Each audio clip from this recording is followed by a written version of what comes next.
Gloire à notre Seigneur. Nous entrons dans la maison de Dieu ce matin collectivement avec un cœur rempli d'émotions parce que notre Seigneur nous accueille jour après jour et c'est une grâce de se retrouver dans la famille de Dieu aussi avec des frères et des sœurs qui viennent de tous les horizons, les hommes et les femmes qui ont vécu différentes expériences. Beaucoup de choses pouvaient les diviser, pouvaient les opposer les uns et les autres. Nous remercions le Seigneur pour la croix de Jésus-Christ qui est au centre de notre piété, sa mort à la croix. Sa mort qui nous a réconciliés avec Dieu, mais qui nous a aussi appris à vivre ensemble sous le regard de notre Seigneur. Nous sommes heureux d'être accueillis dans la présence de Dieu. Voulons lui offrir des louanges, puisqu'il le mérite. En tant que Créateur, en tant que notre Seigneur, en tant que notre Dieu, voulons le faire avec beaucoup de reconnaissance, parce qu'il est digne qu'il en soit ainsi. Nous voulons voir sa gloire descendre dans nos cœurs, mais vous aussi qui nous suivez, eh bien de loin, qui n'êtes pas avec nous aussi en présentiel. Que la bonne main de Dieu soit sur vos vies, que le Seigneur vous encourage là où vous êtes, qu'il attire vos cœurs au cas où vous nous suivriez, et bien peut-être pour la première fois aussi, et pourquoi pas qu'ensemble un jour nous puissions être dans la présence de Dieu, dans son ciel qui prépare à tous ceux qui choisissent dès ici-bas de croire en Jésus-Christ et de vivre pour lui. Que Dieu soit béni. Amen. Je vous invite, vous qui êtes ici présents, au 166 rue Franchaudière, de se lever à votre place à Angoulême. Nous bénissons le Seigneur en tant qu'Église. Nous voulons dire à notre Dieu, quels que soient les temps que nous vivons, quelles que soient les circonstances, rien n'enlève le fait que tu es ce que tu es. Tu es un Dieu qui est un Dieu d'amour, un Dieu de grâce. Tu es bon pour nous envers et contre tout. Tu es bon pour nous en tout temps. On veut le chanter ensemble.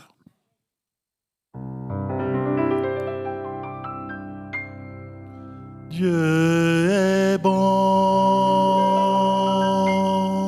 en tout temps. Il a mis ce chant de louange en moi. Dieu est bon en tout temps.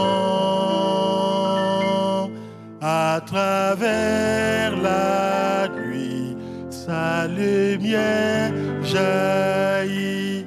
Dieu est bon. Dieu est bon en tout. Dieu est bon en tout temps. Il a mis ce chant de louange en moi. Dieu est bon en tout temps. À travers la nuit, sa lumière jaillit. Dieu est bon. Dieu est bon en tout temps. Si tu marches dans les ténèbres et l'ombre t'envahit, ne crains pas, il te guide et il te protégera.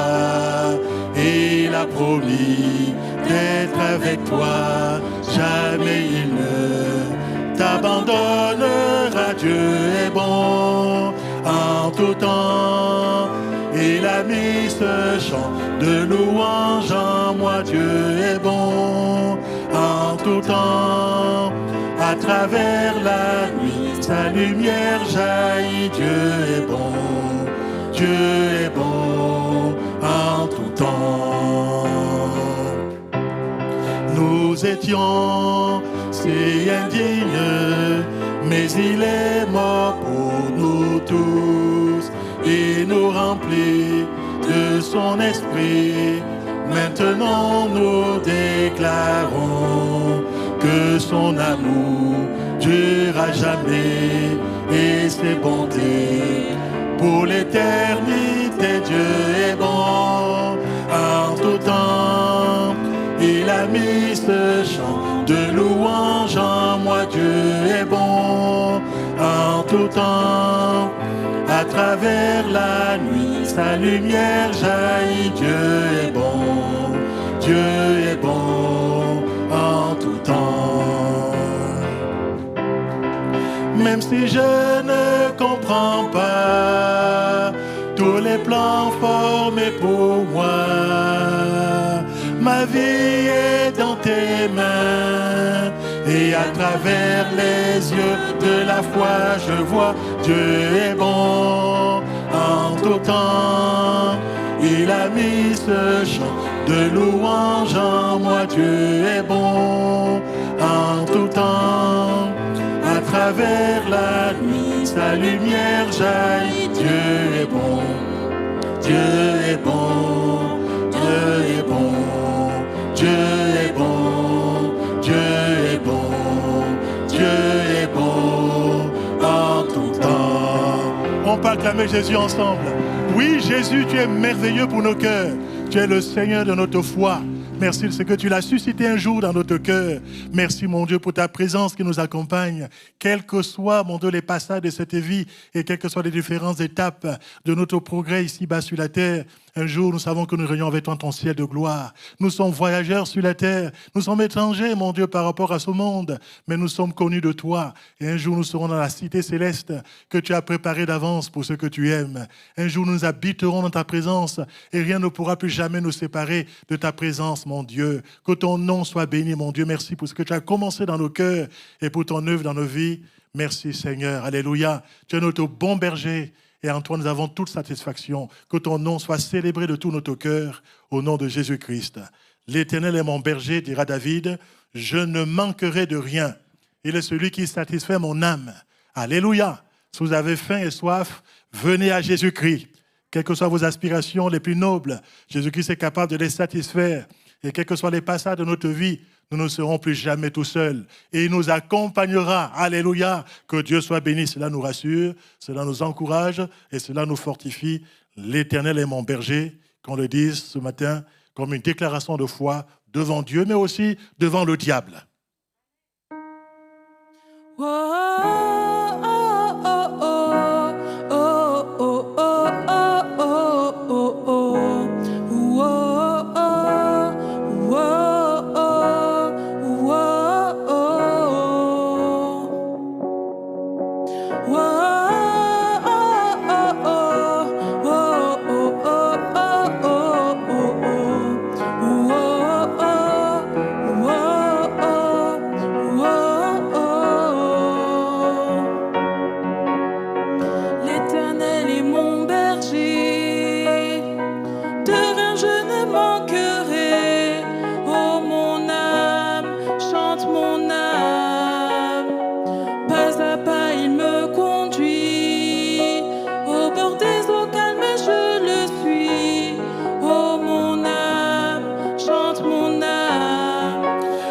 Toujours le bonheur et la grâce m'accompagneront devant sa face, dans sa présence, tellement de joie, tellement de joie.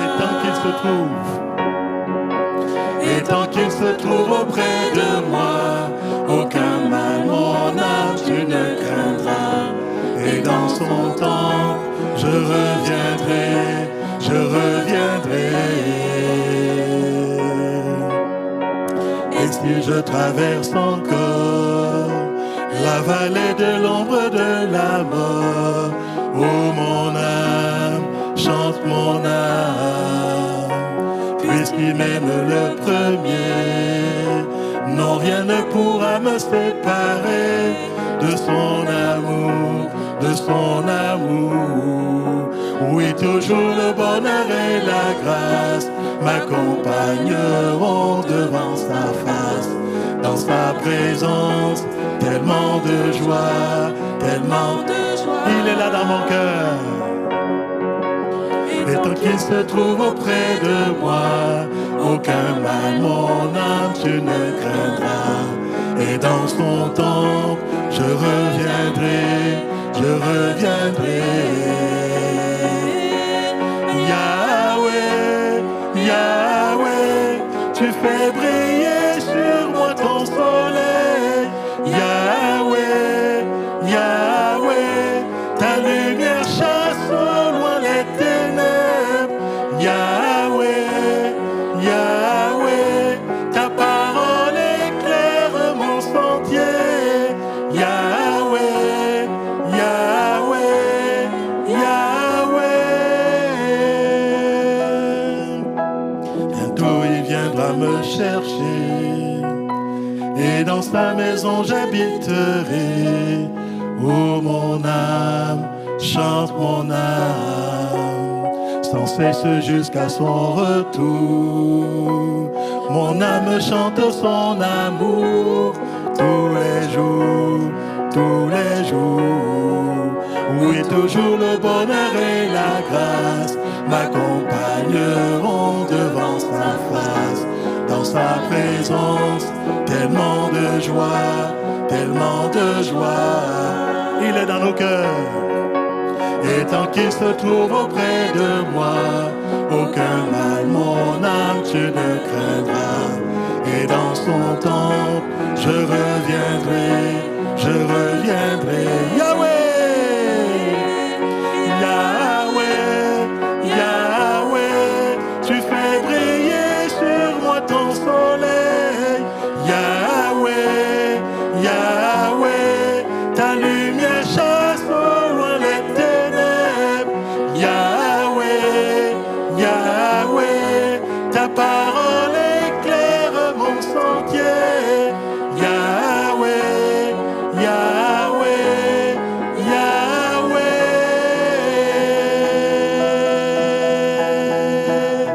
Amen. Merci au Seigneur. Alléluia. Quel bonheur de connaître Dieu sur la terre des hommes. C'est notre plus grande richesse. C'est notre plus grande récompense. Connaître le Seigneur. Vivre dans la communion avec lui au quotidien. Compter sur sa grâce. Alléluia. Sans la grâce de Dieu, vous et moi, nous sommes perdus. Ce n'est pas la grâce que nous avons survécu jusqu'à ce jour. Ce n'est pas la grâce de Dieu que nous avons été sauvés. Ce n'est pas la grâce que nous espérons être accueillis par lui dans la présence du Seigneur. Jamais sur la base de nos œuvres. Jamais sur une justice humaine souillée par elle-même en profondeur. Mais toujours basée sur ce que Jésus est pour nous. Pour l'œuvre qu'il a accomplie pour nous sur le bois de la croix. Nous nous cachons en lui. Alléluia. Un jour, nous serons dans sa présence, illuminés, alléluia, dans la présence glorieuse de notre Dieu, que son nom soit béni. Il est la fondation de notre vie.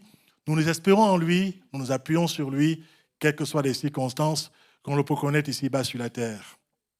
Christ est ma fondation, le rocher de ma vie. Vous pouvez vous asseoir si vous le souhaitez, mais ceux qui veulent rester debout ont tout à fait la liberté.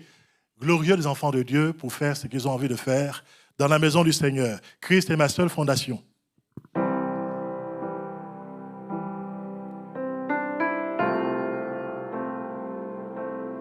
Christ est ma seule fondation, le rocher de ma vie, quand tout autour de moi est détruit. En lui est mon appui, car j'ai mis ma foi en Jésus.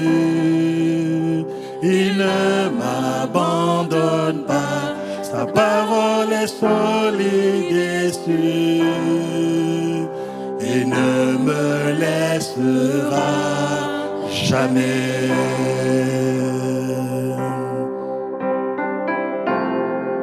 Alléluia. J'ai sa joie dans le chaos, j'ai sa paix qui me soutient. Je peux déposer mon fardeau, car il me tient dans sa main. J'ai bâti ma vie sur Jésus. Il ne m'abandonne pas. Sa parole est solide et sûre. Il ne me laissera jamais. Jamais, il ne faillira jamais, il ne faillira jamais, jamais, jamais, il ne faillira jamais, il ne faillira jamais. Christ est ma seule fondation, le rocher de ma vie, quand tout autour de moi est détruit. En lui est mon appui, car j'ai mis ma foi en Jésus. Il ne m'abandonne pas, sa parole est solide et sûre. il ne me laissera jamais, jamais. Il ne faillira jamais, il ne faillira jamais.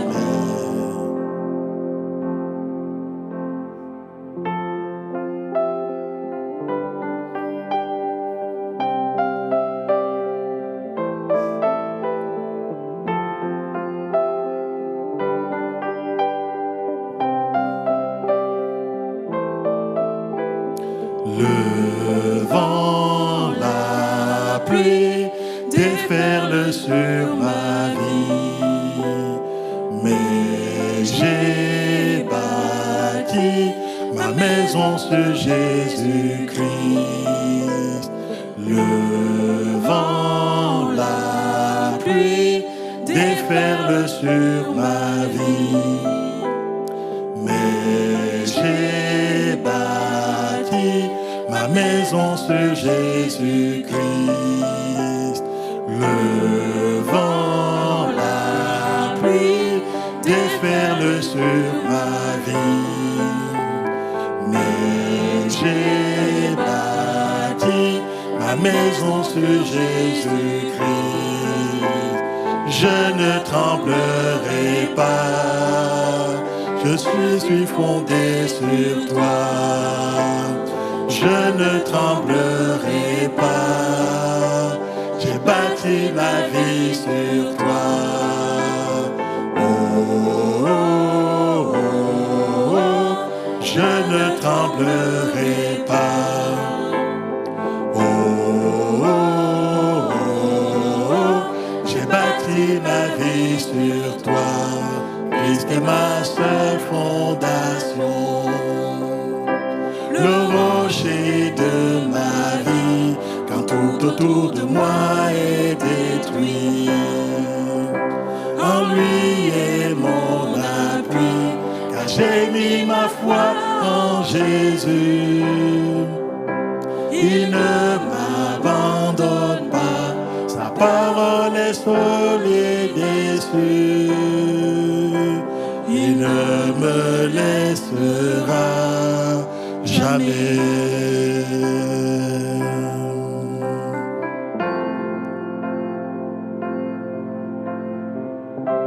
Amen. Amen. J'ai toujours été impressionné quand j'ai lu la parole de Dieu.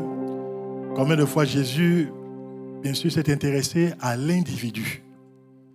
Il a parlé, bien sûr, à des multitudes. Il a parlé à des foules entières.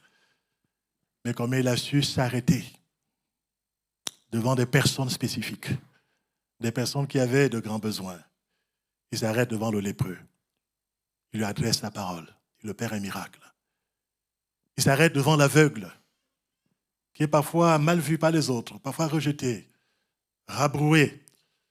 Le Seigneur s'arrête, il le considère. Le Seigneur le relève. Le Seigneur le guérit. Il s'arrête devant la femme qui a été pleurée parce qu'elle a perdu un fils. Il prend le soin de toucher le cercueil et de lui adresser une parole adaptée. Ne pleure point. Quelle consolation. Il relève son fils. Il guérit son fils. Il le sort de la mort. C'est extraordinaire. C'est glorieux. Tout ce qu'il a fait. Il a pris le temps de s'intéresser même aux enfants. Alors que parfois, les adultes disaient, n'importunez pas le maître. Il s'intéresse aux enfants. Il étend sa main sur eux et il est béni. Oh, mes frères et mes sœurs, même si nous étions le seul pécheur sur la terre, Jésus serait descendu pour un seul pécheur. Même pour un seul. Si j'étais la seule personne perdue sur la terre, Jésus serait descendu par amour pour moi. C'est extraordinaire. Nous sommes des milliards sur la terre aujourd'hui, 8 milliards. Le Seigneur s'intéresse à chaque individu en particulier. Il veut se révéler à chacun personnellement. Et il nous aime individuellement. Il a fait pour chacun d'entre nous de grandes choses. Parfois, le diable aimerait nous aveugler sur qui est la personne de notre Dieu. Et plaise au Seigneur que nous puissions avoir ce discernement spirituel et que nous puissions dire, Seigneur mon Dieu, pour moi tu t'es abaissé, pour moi tu es venu, pour moi tu es mort, pour moi tu es ressuscité, pour moi aujourd'hui tu intercèdes, que ton nom soit béni, amen. C'est cela qui est mon Dieu, c'est celui-là qui est mon Dieu, c'est celui-là que j'aime, que je veux servir de tout mon cœur. On le chante ensemble au travers de ce chant qui nous dit, pour moi Seigneur, tu l'as fait.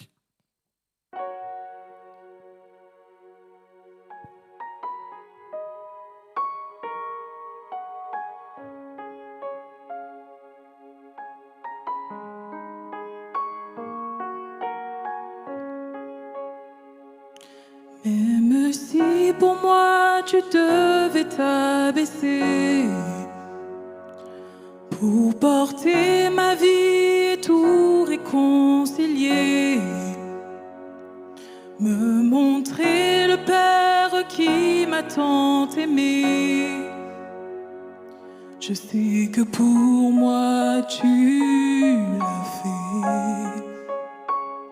Je sais que pour moi tu l'as fait.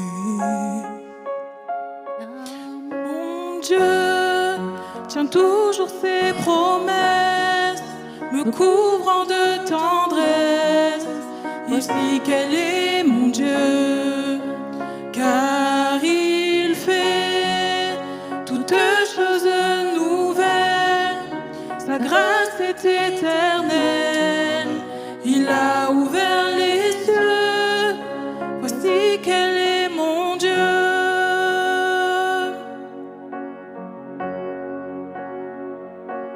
Même si la croix devenait ton fardeau, le poids de ce monde oublie dans le tombeau, pour essuyer toute larme et tout sanglot, je sais que pour moi tu l'as fait. Amen. Je sais que pour moi tu l'as fait, car mon Dieu tient toujours ses promesses, me couvrant de tendresse. Voici quel est mon Dieu, car il fait toutes choses nouvelles. Sa grâce est éternelle. Il a ouvert les cieux. Voici quel est mon Dieu.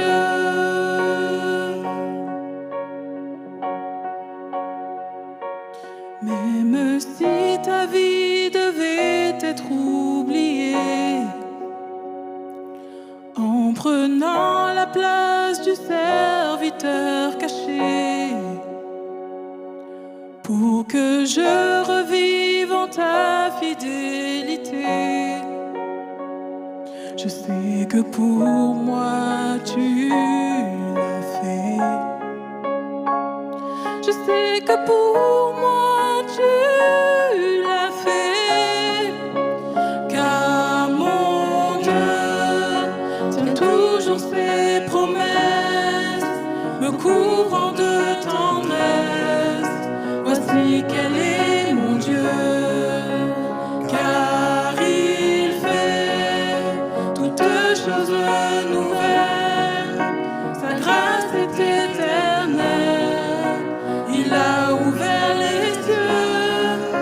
Voici quel est mon Dieu. Voici quel est mon Dieu. Voici quel est mon Dieu. Voici quel est mon Dieu.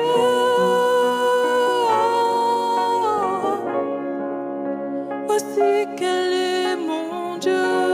Alléluia.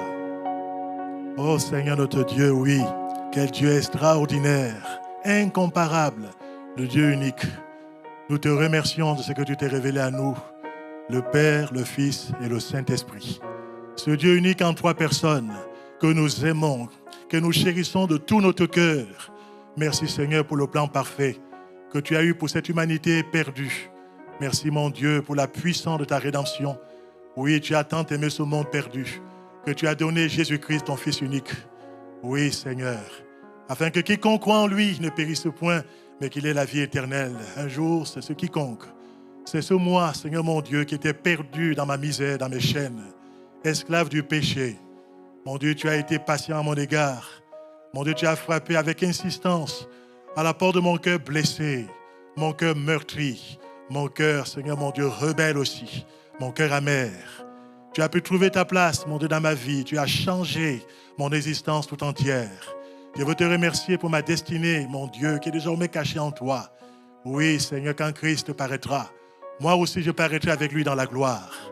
Je te remercie, Seigneur, pour la grâce de connaître dès ici-bas sur la terre, de vivre, mon Dieu, dans la communion avec toi, de m'appuyer sur les promesses de ta parole, qui sont oui et amen en Jésus-Christ. Merci pour ma vie, Seigneur mon Dieu, tout entière. Oh, du début jusqu'à la fin, tu en sais le terme. Je veux te remercier et t'adorer ce matin dans ton église, au milieu de mes frères et mes sœurs, et lever ma voix dans l'assemblée de Dieu. Père, qu'il en soit ainsi pour chacun d'entre nous ce matin, au nom de Jésus. Que des voix s'élèvent devant le Seigneur. Gloire à notre Dieu. On va chanter ce chant qui nous dit, tu t'es abaissé, Seigneur, pour l'humanité. Tu t'es humilié et Dieu a ressuscité Jésus. Il a donné le nom qui est au-dessus de tout autre nom, afin qu'au nom de Jésus-Christ, tous genoux fléchissent, dans les cieux, sur la terre et sous la terre, et que toute langue confesse que Jésus-Christ est Seigneur. Alléluia! Jésus est Seigneur, on peut l'acclamer Jésus. Seigneur Jésus, tu es Seigneur. Oui, je proclame dans cette église, nous proclamons ensemble que tu es vraiment le Seigneur. Tu es le roi des rois, tu es le prince de la paix. Tu es la parole qui s'est faite chair, mon Dieu. Tu es le vivant, Seigneur éternel. Nul n'est comparable à toi, nul n'est semblable à toi. Merci pour la grâce. Merci, mon Dieu, pour la puissance que tu as déployée. Merci, mon Dieu, pour ton humilité qui t'amène à souffrir la croix pour chacun d'entre nous. Et merci pour l'élévation dont tu es l'objet aujourd'hui. Tu es à la droite de Dieu et tu intercèdes pour l'Église. Que ton nom soit béni, mon Dieu. Tu t'es abaissé pour l'humanité. Tu fus humilié, tu fus abandonné. Aujourd'hui, sans crainte, je veux dire... Alléluia, louange et gloire à Dieu. Amen. On le chante ensemble.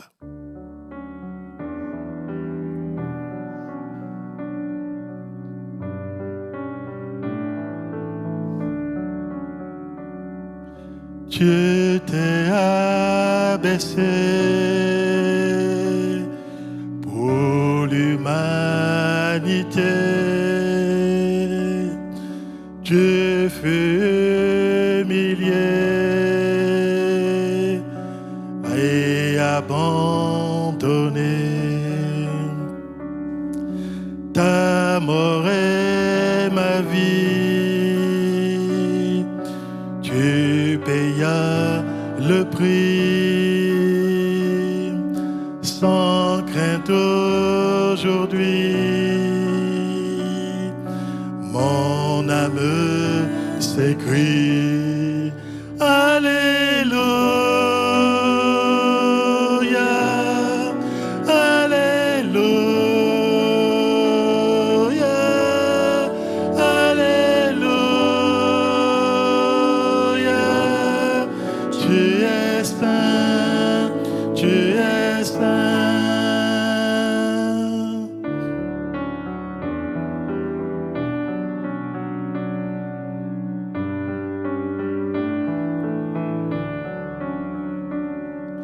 Je suis à tes pieds pour te remercier d'avoir accepté de tout supporter. Éprouvé, je tiens, pardonner, je viens avec tous les saints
es saint. Alléluia. Alléluia.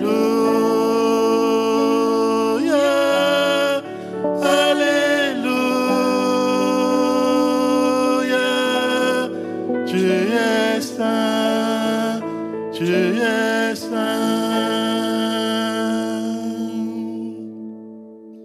Amen.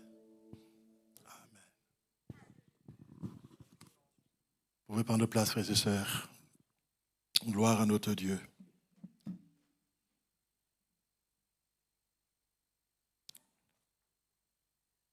Nous allons ouvrir ensemble la parole du Seigneur. Je vous ai quitté au niveau du culte il y a 2 semaines, parce qu'il y a 2 semaines, j'ai prêché ici concernant Abraham, par rapport à quelques épisodes de sa vie, et notamment le fait qu'il a su rebondir. Il a su rebondir. Quand il est descendu en Égypte, il n'est pas resté en Égypte, il est rebondi.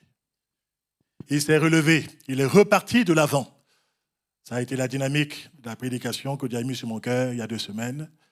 Mais la semaine dernière, j'étais ailleurs, j'étais à Royan, où j'ai pu partager la parole de Dieu avec l'Église des Assemblées de Dieu de Royan.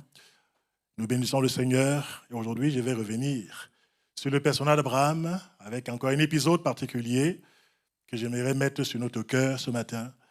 Plaise à Dieu que le Saint-Esprit se serve de la parole qu'il a inspirée, qu'il serve aussi du modeste serviteur que je suis, malgré tout pour pouvoir imprimer dans notre cœur et dans la vie de chacun d'entre nous ce qu'il a envie de nous dire ce matin au travers de sa parole et par son Saint-Esprit. Nous allons ouvrir donc le livre de la Genèse. On va lire ensemble au chapitre 14 du livre de la Genèse.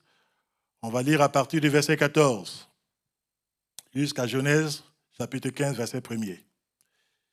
Il est dit ceci par rapport au passage biblique.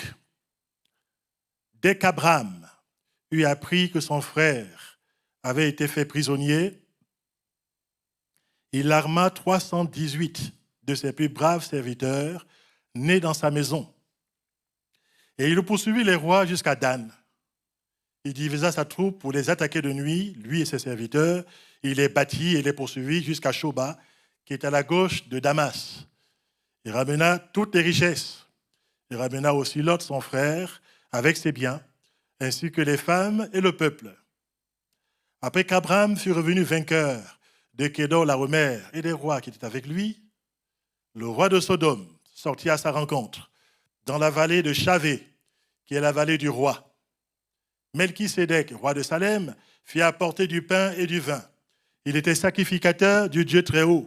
Il bénit Abraham et dit, « Béni soit Abraham, par le Dieu Très-Haut, maître du ciel et de la terre. Béni soit le Dieu Très-Haut qui a livré tes ennemis entre tes mains. » Et Abraham lui donna la dîme de tout. Le roi de Sodome dit à Abraham, « Donne-moi les personnes et prends pour toi les richesses. » Abraham répondit au roi de Sodome, « Je lève la main vers l'Éternel, le Dieu Très-Haut, maître du ciel et de la terre. Je ne prendrai rien de tout ce qui est à toi, pas même un fil, ni un cordon de soulier, afin que tu ne dises pas, j'ai enrichi Abraham. Rien pour moi. Seulement ce qu'ont mangé les jeunes gens et la part des hommes qui ont marché avec moi, Aner, Escol et Mamré, et ils prendront leur part. » Après ces événements, la parole de l'Éternel fut adressée à Abraham dans une vision et il dit, « Abraham, ne crains point, je suis ton bouclier et ta récompense sera très grande. » Ça, c'est merveilleux. Après ces événements, la parole fut adressée à Abraham dans une vision et il dit, « Abraham, ne crains point. Je suis ton bouclier et ta récompense sera très grande. » C'est dans ce passage du chapitre 15, au verset 6, qu'il nous est dit que Dieu a imputé sa justice à Abraham à cause de sa foi.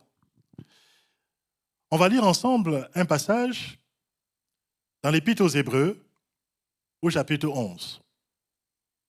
Hébreux, chapitre 11. On va lire ensemble un verset biblique seulement. Il est dit ceci par rapport au principe qui sera le fil conducteur du chapitre 11 de l'Épître aux Hébreux, par rapport à la foi. Or, la foi est une ferme assurance des choses qu'on espère, une démonstration de celles qu'on ne voit pas. Pour l'avoir possédée, les anciens ont obtenu un témoignage favorable. Parmi ces anciens, il y a eu bien sûr Abraham, qui est cité d'ailleurs largement au chapitre 11 de l'Épître aux Hébreux. Mais il est dit ceci au verset 6. « Or, sans la foi, il est impossible d'être agréable à Dieu, car il faut que celui qui s'approche de Dieu croit que Dieu existe et qu'il est le rémunérateur de ceux qui le cherchent. » Il le faut, c'est un impératif. Que ceux qui s'approchent de Dieu croient que Dieu existe et qu'il est le rémunérateur de ceux qui le cherchent. J'ai intitulé le message de ce matin « Dieu, le rémunérateur de la foi ferme ». Il est celui qui veut rémunérer notre foi et la fermeté de notre foi en Christ. C'est vrai que, comme on a pu le voir dans la vie d'Abraham déjà, dans l'épisode dont je vous ai parlé il y a 2 semaines, la marche avec Dieu commence par la foi. Elle doit se poursuivre dans la foi. Elle doit s'achever dans la foi. Amen. L'apôtre Paul, au soir de sa vie, pouvait dire « J'ai combattu le bon combat. J'ai achevé la course et j'ai gardé la foi. » C'est un trésor extraordinaire. Il faut non seulement la posséder comme un trésor irremplaçable, mais il faut aussi, avec la grâce de Dieu, persévérer dans la foi, quelles que soient les circonstances. D'où l'importance pour nous d'avoir de la fermeté dans notre foi, sur le plan spirituel, d'avoir aussi le discernement des choses les meilleures. Justement, la foi en Dieu nous apprend à pouvoir discerner les choses qui sont importantes, de celles qui sont secondaires, les choses les meilleures sur le plan spirituel. La foi en Dieu nous donne aussi le discernement sur le plan spirituel pour être vigilant et garder cette vigilance de façon constante dans notre marche avec le Seigneur, notamment au moment de l'épreuve, ou alors parfois quand nous sommes tentés par le diable, qui est le tentateur. Le texte de la Genèse, que je vous ai cité ce matin, va relater quelques expériences spirituelles d'Abraham dans la vallée de Chavé. Et ce passage nous montre que nous sommes appelés régulièrement, vous et moi, nous qui suivons les traces de la foi d'Abraham, notre Père dans la foi, comme dit l'Écriture, nous sommes appelés régulièrement à prendre position entre 2 autorités. On ne peut pas vivre entre 2 eaux, ce n'est pas possible. Il faut savoir qui, on veut suivre. Il faut savoir sur qui on veut se reposer, sur qui on veut s'appuyer.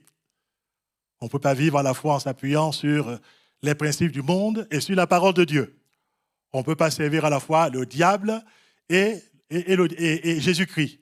On ne peut pas suivre à la fois la lumière et les ténèbres. Et bien souvent, nous sommes constamment à la croisée des chemins. Et cela, il faut faire des choix non seulement spirituels, mais des choix aussi de bon sens quand on marche ainsi par la foi. Abraham va prendre position par rapport à 2 rois qui vont lui apparaître, presque simultanément. Ces 2 autorités sont symbolisées dans notre passage par le roi de Sodome, d'une part, et Melchisédek, le roi de Salem. Qui sera le roi du cœur d'Abraham? Qui dirigera notre vie au point où nous sommes parvenus, à l'étape où nous sommes parvenus aujourd'hui? Mais aussi, qui choisissons-nous pour qu'il puisse diriger notre existence pour la suite? Voilà pourquoi ce matin, avec simplicité, nous allons examiner tour à tour la victoire d'Abraham sur une coalition de rois. Nous allons aussi réfléchir sur sa préoccupation par rapport à ceux qui sont retenus en captivité. Il va appeler Lot son frère. On va s'appesantir pendant un instant aussi sur le choix décisif entre 2 rois qui lui apparaissent presque concomitamment. Et puis on va voir la récompense de sa foi par de nouvelles révélations, mais aussi le renouvellement des promesses de Dieu le concernant. Je crois sincèrement qu'il y a des enseignements importants que vous et moi sommes appelés à tirer des Saintes Écritures, et notamment par rapport à des personnages comme ceux-là, qui sont des personnages emblématiques dans la parole de notre Dieu. Les expériences qu'il a faites dans la vallée de Chavé sont pour nous une nourriture spirituelle solide par rapport à notre foi, mais aussi par rapport à notre marche aujourd'hui, avec des défis aussi qui peuvent parfois apparaître tout d'un coup sur notre cheminement sur le plan spirituel. Déjà, on est frappé par rapport à ce qui va amener Abraham à aller faire la guerre.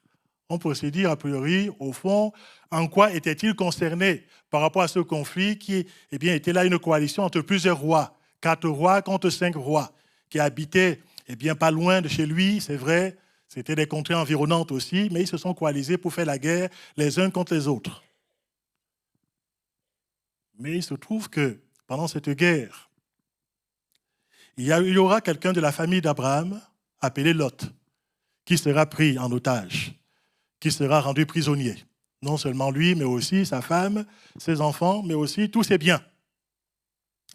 À partir de ce moment-là, on voit finalement Abraham qui ne se contente pas d'avoir une foi théorique par rapport à Dieu, mais quelqu'un qui va se mettre en mouvement, parce que la foi nous met en mouvement sur le plan spirituel. La foi nous pousse dans des actions qui sont prévues par Dieu, dans des œuvres que Dieu a prévues d'avance pour que nous puissions non seulement y rentrer par la foi, mais aussi que nous puissions les pratiquer dans un climat de foi, plaçant notre confiance en Dieu, quels que soient les défis qu'il faut relever à ce moment-là. En tout cas, Abraham, quant à lui, s'est laissé interpeller par la détresse de Lot, par la détresse des gens de sa famille, par la détresse de ses prisonniers qui étaient rendus maintenant dans une captivité. Personnellement, à titre personnel, Abraham pouvait se dire, personnellement, je n'ai subi aucun dommage dans cette guerre. Pourquoi me mêler de cette guerre? Pourquoi rentrer dans cette affaire? Pourquoi me mettre en danger par rapport à cela? Et si ça retombe sur moi? Et si cela a des conséquences négatives, non seulement sur moi, mais aussi sur ma famille? Est-ce que je ne risque pas de perdre la vie en cherchant à sauver Lot, mon frère, qui n'était pas vraiment son frère, mais qui était son neveu? Vous voyez que l'amour qu'il porte pour son neveu va jusqu'à l'appeler son frère. Il s'identifie à lui. Il aurait pu pourtant être indifférent au sort de Lot, s'il voulait agir charnellement, s'il voulait agir selon la chair. Parce que, mine de rien, Lot n'avait pas été très gentil envers son oncle. Lot n'avait pas été respectueux par rapport à Abraham. Il y a encore juste un chapitre auparavant. Alors que grâce à Abraham, Lot s'était enrichi, était devenu d'ailleurs fort riche, même en troupeau aussi. À un moment donné, il y aura une querelle qui va s'établir entre les bergers d'Abraham et les bergers de Lot. Et il nous a dit que Abraham, qui était un homme de paix, un homme de foi, ne veut pas la guerre. Il ne veut pas un fratricide. Il ne veut pas ce conflit sur le plan familial. Il va dire à Lot, on ne va pas se quereller. On ne va pas nourrir cette spirale qui peut nous amener à nous autodétruire. Parce que c'est en fait cela. Les guerres fratricides mènent souvent à l'autodestruction. La Bible nous parle des gens qui se mordent les uns et les autres et qui sont détruits les uns par les autres. On ne sort jamais vainqueur d'une guerre fratricide. On laisse des plumes. On laisse beaucoup de souffrance.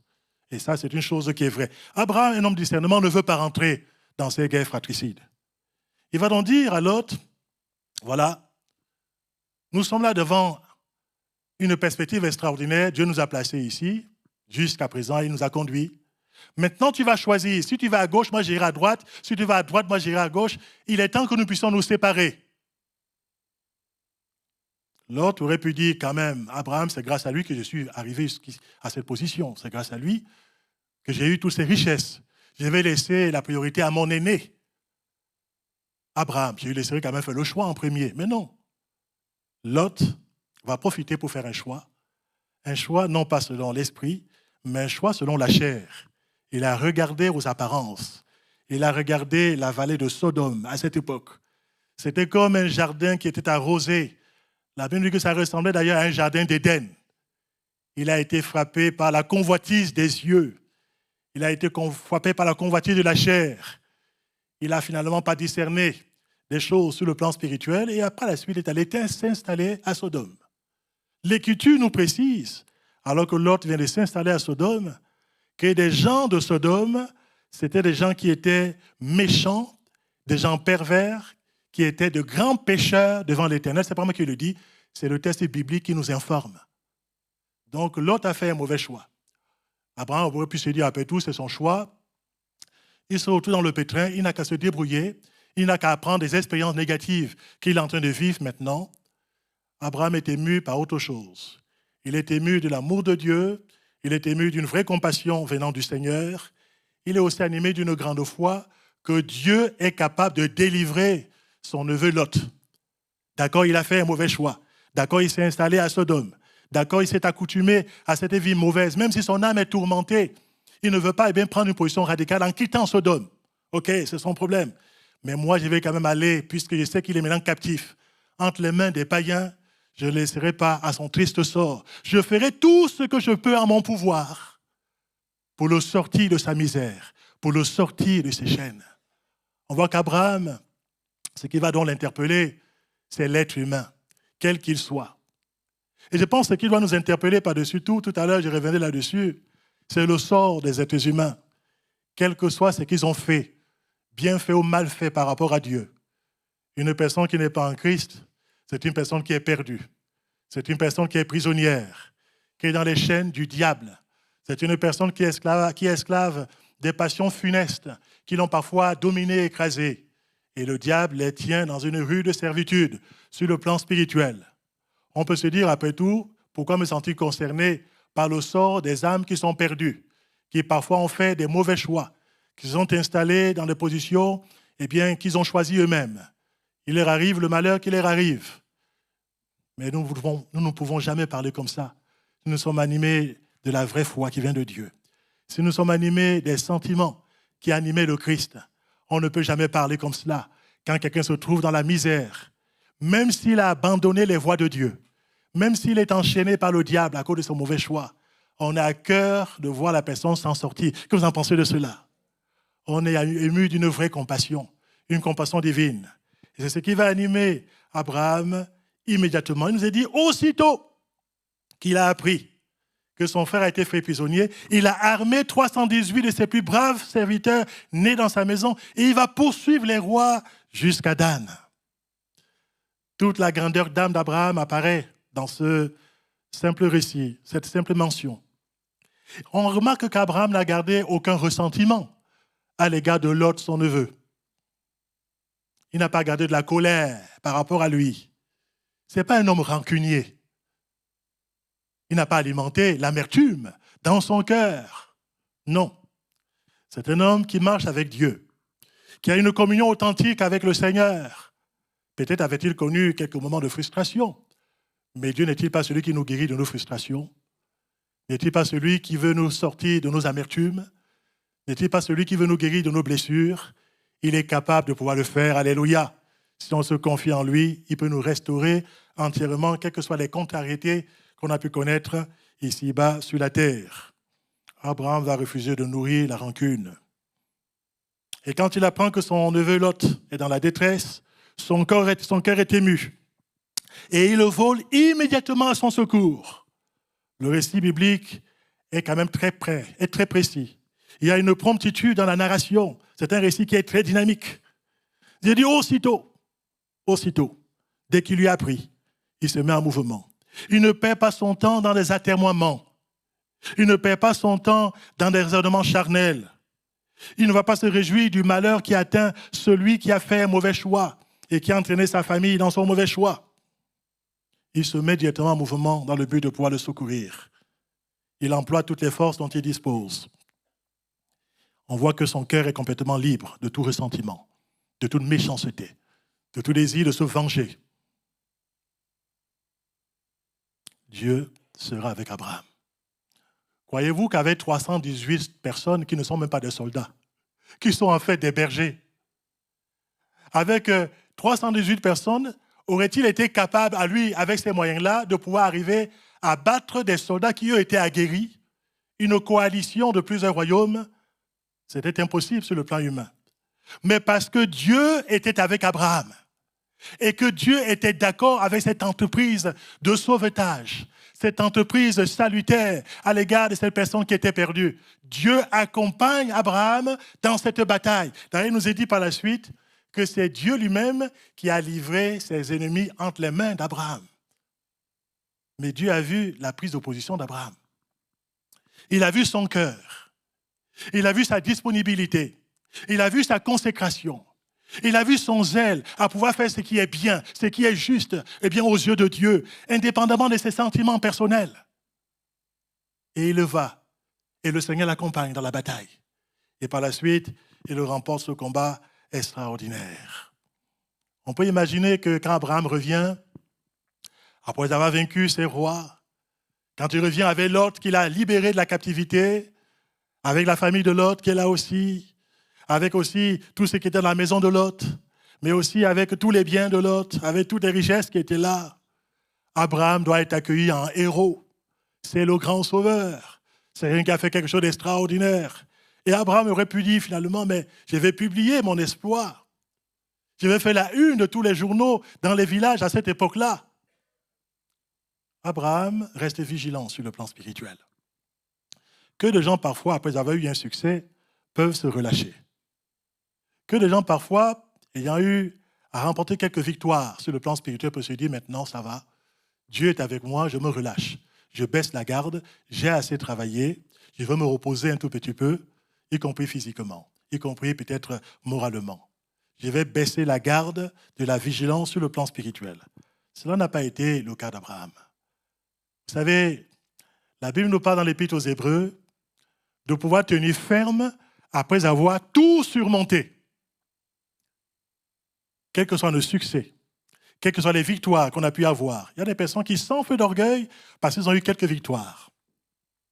Et qui, s'ils ne veillent pas sur leur cœur, s'ils ne descendent pas, eh bien, quelque part, ils vont chuter. Et ça, c'est vrai. La victoire, ça peut nous griser. Le succès peut nous rendre orgueilleux, peut nous rendre indépendants par rapport à Dieu. On peut se dire, finalement, c'est avec ma propre force, mon intelligence, mes capacités, que j'ai remporté cette bataille. C'est parce que j'ai armé 318 soldats, 318 bergers de ma maison, que je suis allé attaquer ces personnes, que j'ai remporté la victoire. Et cesser de pouvoir attribuer la gloire à Dieu qui nous a accompagnés, grâce à qui le miracle a pu avoir lieu. Il se sert des choses faibles, de nos moyens parfois très limités, afin que les victoires lui appartiennent et que nous puissions rester connectés avec lui, quelles que soient les étapes de notre vie, et surtout quand nous passons par des périodes d'euphorie, des périodes de victoire, où tout semble aller dans la bonne direction en ce qui nous concerne. À peine est-il revenu de cette conquête, de cet acte héroïque, après avoir ramené finalement ce qu'il est allé sauver, apparaît tout d'un coup 2 rois. On est frappé. Par rapport à cela, le récit biblique est très clair à ce sujet. Après qu'Abraham fut revenu vainqueur de Kedar-Laomer et des rois qui étaient avec lui, le roi de Sodome sortit à sa rencontre dans la vallée de Chavé, qui est la vallée du roi. Mais qui s'était roi de Salem, fit apporter du pain et du vin. On dit, mais il y a une simultanéité. Il y a 2 rois qui apparaissent en même temps, qui apparaissent avec 2 mentalités complètement différentes. Ce sont 2 mondes, ce sont 2 royaumes. Et derrière, ce sont 2 figures qu'il est important de discerner sur le plan spirituel. Le roi de Sodome, il vient à sa rencontre et il lui propose un deal, on pourrait dire gagnant-gagnant. C'est formidable, entre guillemets, ce qu'il va lui proposer. Mais on voit que c'était un piège qui tendait à Abraham. Il va dire à Abraham, donne-moi les personnes et prends pour toi les richesses. Et pendant le temps de réfléchir à ce sujet, il dit, Seigneur, tu as des choses à nous apprendre. Vous savez, le diable est décrit dans la Bible avec toutes sortes de figures. On parle de lui comme étant le lion. On parle de lui comme étant le serpent. Parfois même il est comparé au dragon. Parfois il est comparé à un loup. Il est comparé à beaucoup de choses. Et c'est vrai que quand il apparaît sur ces figures-là, directement on le discerne, et très vite. Il est menaçant, il est impressionnant, il fait peur. Mais quand il apparaît dans la figure subtile du tentateur, le tentateur, il ne va pas venir avec un langage qui sera à rebrousse-poil immédiatement. Il ne va pas venir avec une figure grimaçante, spirituellement parlant. Il ne va pas revenir dans le but de pouvoir nous effrayer. Il va venir avec subtilité. Il va vouloir nous faire tomber dans un piège.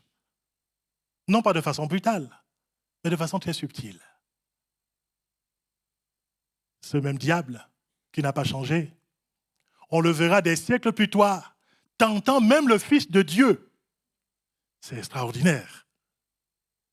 Je vous ai dit, après son baptême, et après que Jésus eut entendu la voix venant du ciel, « Celui-ci est mon Fils bien-aimé, en qui j'ai mis tout mon plaisir. » Jésus sera conduit par le Saint-Esprit dans le désert. Les évangiles sont très clairs par rapport à la tentation qu'il a subie. Pendant 40 jours, sans manger et sans boire. Et le diable s'étant approché, le tentateur s'étant approché. Il va tenter même le Fils de Dieu, avec 3 types de tentations. Dans la 3e tentation, il a dit qu'il va montrer au Seigneur tous les royaumes et toute la gloire de ces royaumes. C'est assez impressionnant. Et il dit à Jésus, je te donnerai tous ces royaumes, si seulement tu te prosternes et si tu m'adores. Ah, c'est à ce moment-là que Jésus va dire au diable, retire-toi de moi, retire-toi, Satan. Avec autorité. Il voulait la gloire sans passer par la croix. Il voulait que Jésus accepte tous les royaumes. Parce que les gens, j'ai la puissance sur tous ces royaumes de la terre. Le diable se targue d'avoir autorité sur tous les royaumes de la terre et de pouvoir les donner à qui il veut, comme s'il était le maître du monde. Et il dit à Jésus, si seulement tu m'obéis, si seulement tu te prosternes devant moi, je te donnerai tous ces royaumes. Tu n'auras pas besoin de passer par la croix pour être le roi des rois et le seigneur des seigneurs. Et Jésus dira au diable, retire-toi de moi. Il a discerné, bien sûr, le tentateur. Et il a vaincu avec la parole de Dieu. Alléluia. Il est écrit.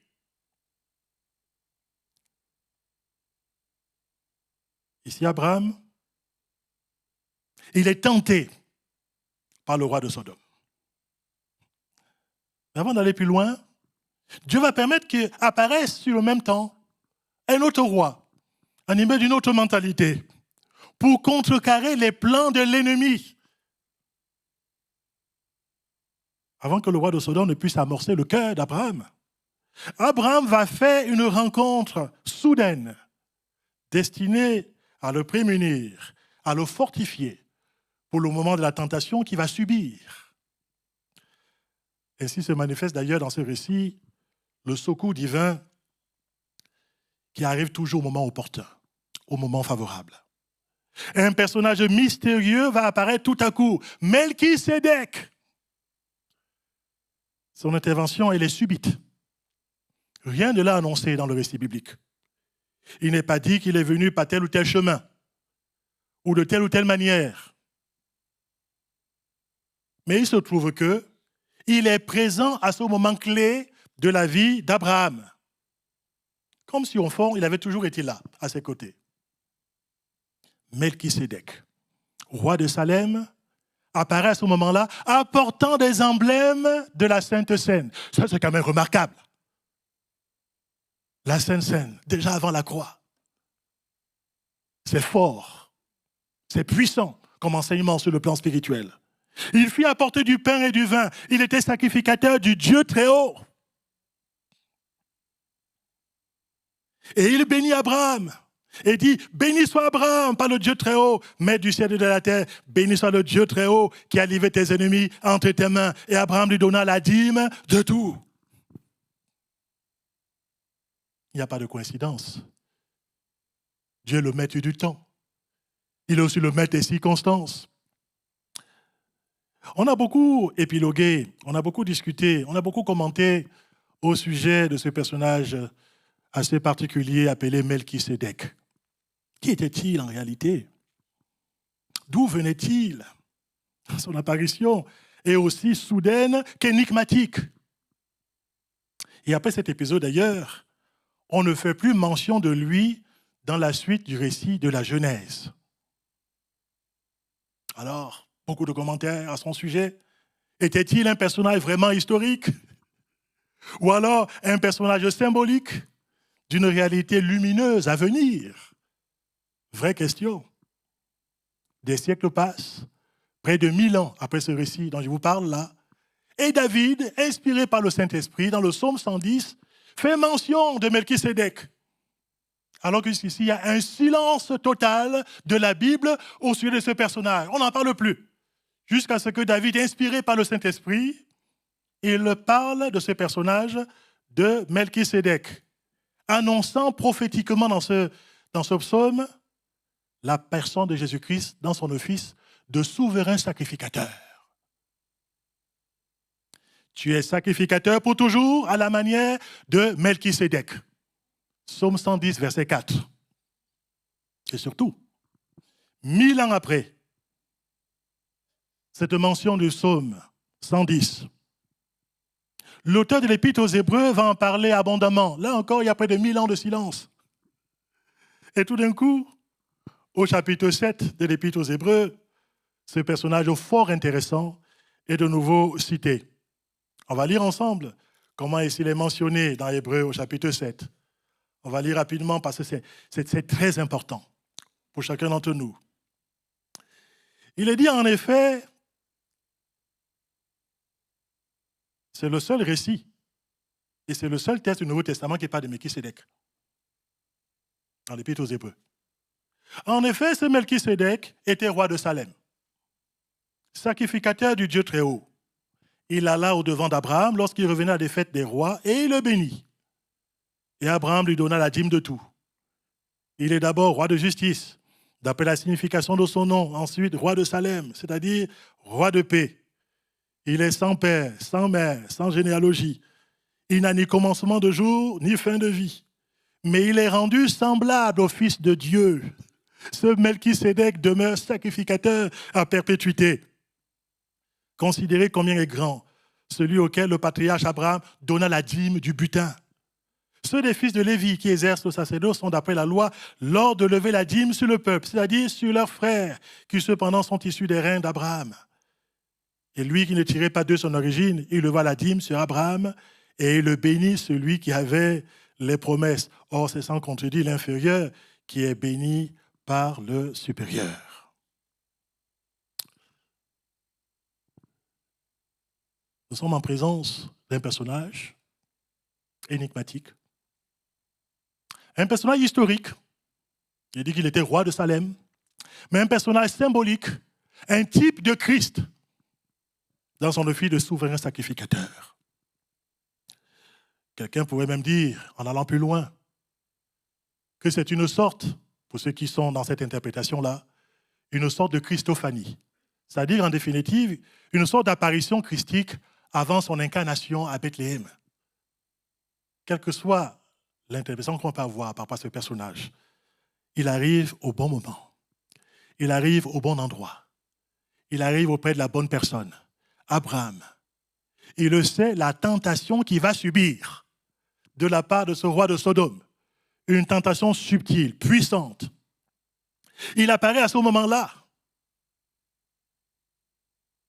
Il unit en lui les deux offices, non seulement en tant que roi, mais aussi en tant que souverain sacrificateur. Et il vient avec du pain et du vin qu'il va partager avec Abraham le croyant. Il va bénir Abraham et recevoir de lui la dîme de tout. La Sainte Seine, qu'on va prendre tout à l'heure, elle est prophétiquement figurée dans ce récit. Elle est imagée, elle est anticipée. Le sacrifice de Jésus-Christ sur le bois de la croix. Le pain et le vin apparaissent ici comme une anticipation de la Sainte Seine qu'Abraham a prise avant l'heure,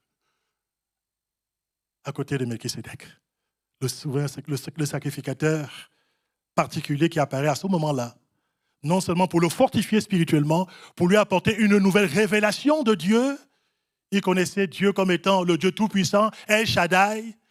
Et ici, il découvre Dieu comme étant celui qui est El Elyon, le Dieu très haut, créateur du ciel et de la terre.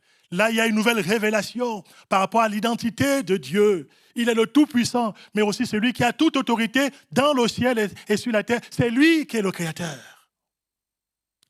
La foi d'Abraham est fortifiée par cette rencontre. Cette révélation vient booster le cœur d'Abraham, le conquérant. Lui donne des ressources par la suite pour pouvoir vaincre la tentation satanique qui est figurée par le roi de Sodome, qui apparaît immédiatement après. Melchisédek va révéler à Abraham que c'est Dieu qui lui a donné la victoire sur tous ses ennemis. Nos ennemis aujourd'hui, c'est le diable, c'est le péché, c'est l'esprit de ce monde. Jésus les a vaincus sur le bois de la croix. Est-ce que vous le croyez?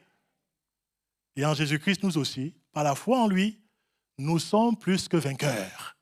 Et quand nous nous nourrissons de la personne du Christ, quand nous nous souvenons de Jésus-Christ tous les jours, pas uniquement le dimanche matin en prenant la Sainte Seine, quand on repasse dans son cœur qui est la personne du Christ, quand on repasse dans son cœur la valeur de son œuvre, eh bien pour nous, sur le bois de la croix, on est fortifié, on est revitalisé, on est bien béni de la part de notre Seigneur, on est vainqueur. Alléluia! Parce qu'on fixe nos regards sur la personne du Seigneur et on s'appuie sur son œuvre. On s'appuie sur lui. Après avoir été béni de cette façon, dans cette relation qu'il avait avec Melchisédek, à ce moment-là, Abraham lui donna la dîme de tout. Or, il n'a pas fait un enseignement sur la dîme ce matin, ici. La dîme signifie le 10e de nos revenus. C'est ce que cela signifie. Et vous faites tout simplement remarquer que la dîme ici, c'était même avant la loi. Je dis ça comme ça en passant. Parce que les gens vous disent, oh, c'était les trucs de la loi. Je vous fais remarquer que Abraham n'était pas un homme de la loi. La loi va apparaître beaucoup plus tard, avec Moïse. Donc même avant la loi, les croyants avaient compris ce principe. Et Abraham, il avait certainement été enseigné par rapport à ce principe. Il a eu à cœur de pouvoir, par reconnaissance par rapport à Dieu qu'il avait béni, qu'il avait secouru, qui avait été là dans la victoire, de pouvoir donner une partie de ses revenus, de ce qu'il avait finalement acquis. Un 10e qui donnera finalement, qu'on appelle la dîme. Dans le Nouveau Testament, le chrétien doit agir non pas sous la contrainte, c'est une obligation, un ordre qui serait imposé, mais il le fait par conviction spirituelle. Il le fait conduit par le Saint-Esprit, éclairé par la parole de Dieu qui est immuable. Il y a des principes qui n'ont rien à voir avec des prescriptions légalistes, qui sont simplement des principes divins. Alléluia. En tout cas, le père des croyants, Abraham, en ce temps-là, donna la dîme de tout. De tout. Il reste en cela un exemple pour tous ceux qui marchent sur les traces de la foi de son obéissance à Dieu. Et après ce temps béni de communion avec Dieu, on voit que le roi de Sodome, quant à lui, va se présenter à Abraham avec une tentation assez forte. Donne-moi des personnes et prends pour toi des richesses. Quelle proposition tentante. Abraham, quant à lui, il a bien discerné la vraie nature de ce personnage qui faisait cette proposition alléchante d'un point de vue charnel. L'être humain aime les richesses. C'est une vraie tentation. L'amour de l'argent, racine de tous les maux. L'amour de l'argent, l'amour des richesses. Et je ne parle pas uniquement ici des richesses matérielles, l'or, l'argent, même si c'est clair que dans ce récit, il est aussi question de ces richesses matérielles. Mais je pense aussi que nous sommes là devant des valeurs sur lesquelles nous sommes appelés à prendre position. Quel sera le fondement de notre marche avec Dieu? Est-ce que c'est l'amour de l'argent qui va nous conduire, qui va nous conditionner? Est-ce que c'est l'amour des richesses de la terre, y compris des richesses intellectuelles, sans Dieu? Est-ce que c'est le fait d'emmagasiner savoir sur savoir, connaissance sur connaissance, et se dire je suis riche du savoir de ce monde, des principes de ce monde? Ou est-ce que nous serons conduits par la foi et nous appuyant sur la sagesse de Dieu qui est immuable, sur la personne du Christ qui est l'incarnation de la sagesse de Dieu, sur la parole du Seigneur qui nous révèle quelle est la vraie sagesse, quelles sont les vraies valeurs sur le plan spirituel. Nous aurons des choix à faire, vous et moi, mes frères et mes sœurs, un jour ou l'autre dans notre vie, pour ne pas dire tous les jours de notre vie.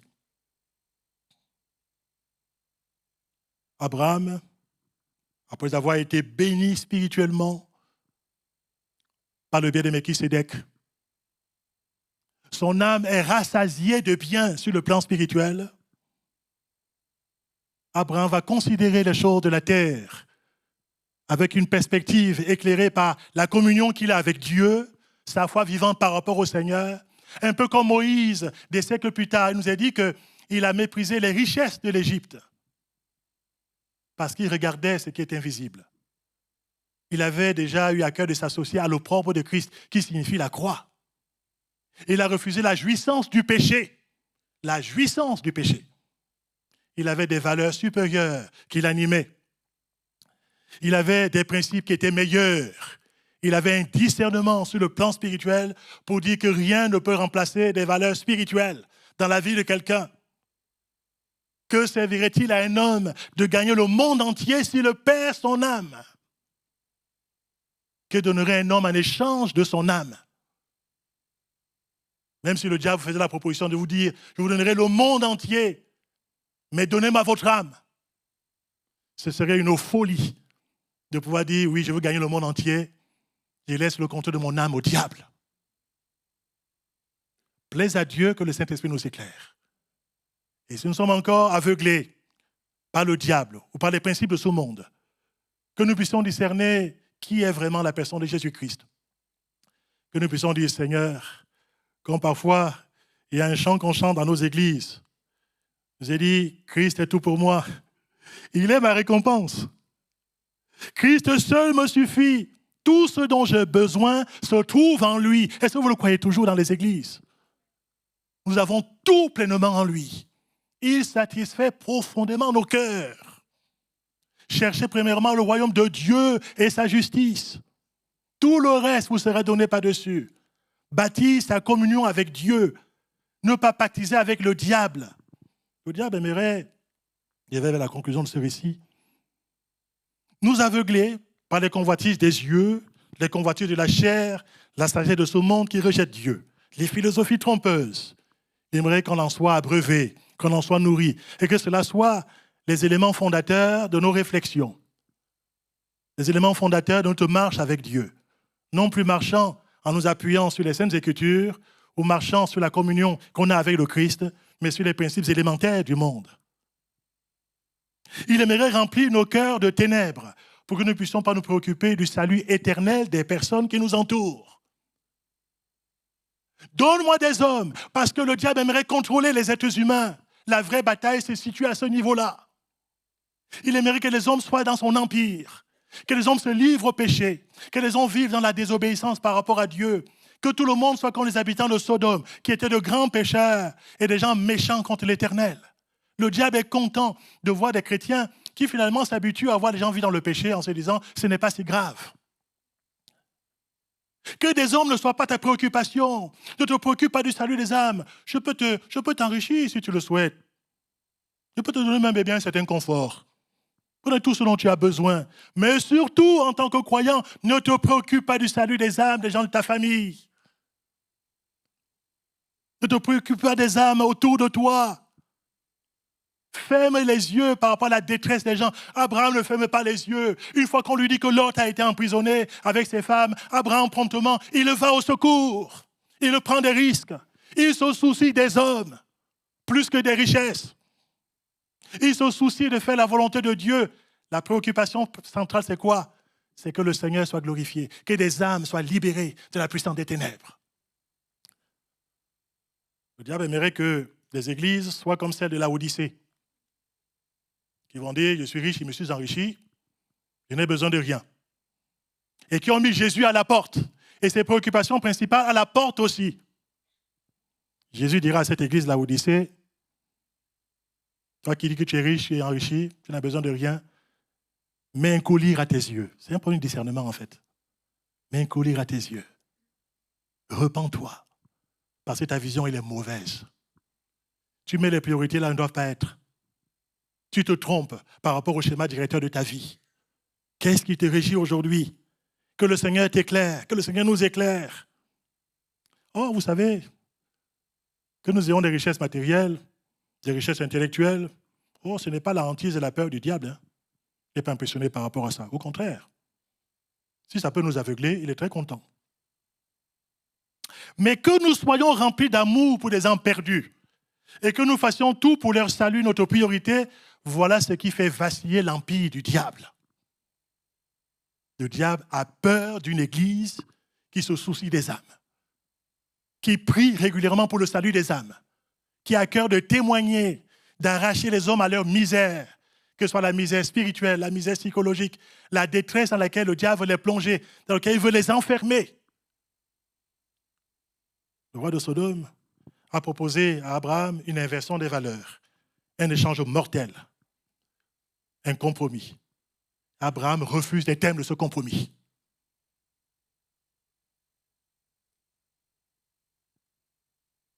Je ne toucherai à rien de ce qui est à toi. Pas même un fil, ni même un cordon de soulier, afin que tu ne puisses pas dire « J'ai enrichi Abraham ». Quand on voit celui qui représente ce monde de Sodome, la figure qui représente le roi de Sodome, il voulait enrichir Abraham. Abraham dit « Je n'ai aucune communion avec toi. Je me sépare de tes valeurs. Les valeurs qui sont les tiennes ne sont pas les miennes. Nous sommes dans deux mondes spirituels complètement antagonistes. On ne peut pas pactiser avec toi, pas même un fil. Je refuserai d'être enrichi par le roi de Sodome. Je refuse d'avoir une relation avec le roi de Sodome. Je suis ferme. » Et Dieu a vu la fermeté de la foi d'Abraham face à la tentation. Avant cela, il avait été béni, alléluia, par le contact avec Melchisédek.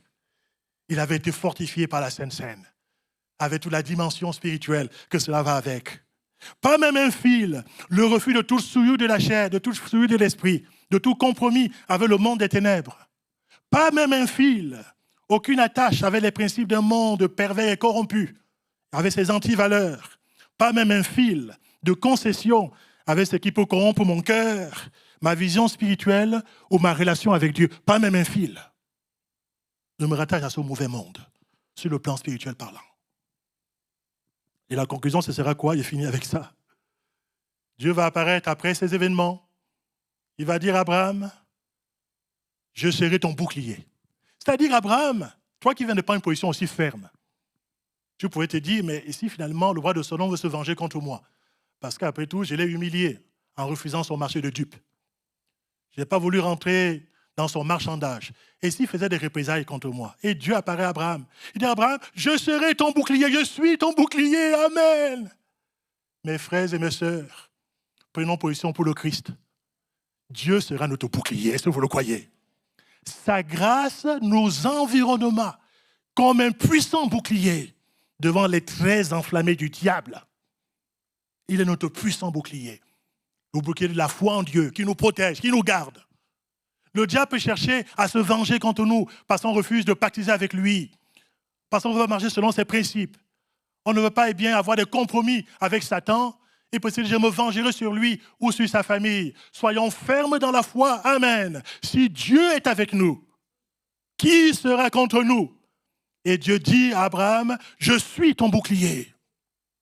Deuxième chose, j'ai fini avec, je suis ta récompense. Ta récompense sera grande, alléluia. Ta récompense sera grande. Christ est ma récompense. Dieu honore la foi. Dieu rémunère la foi.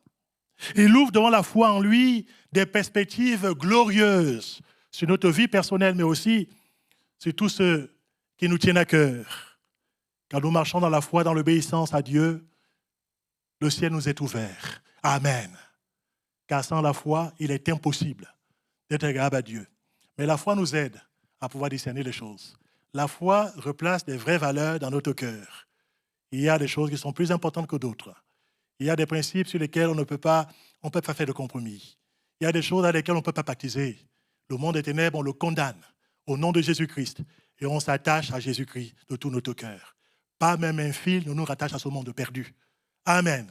À sa mentalité. Ce qui nous rattache à ce monde perdu, cela est l'amour des âmes. Pour sortir les gens qui sont liés par le diable.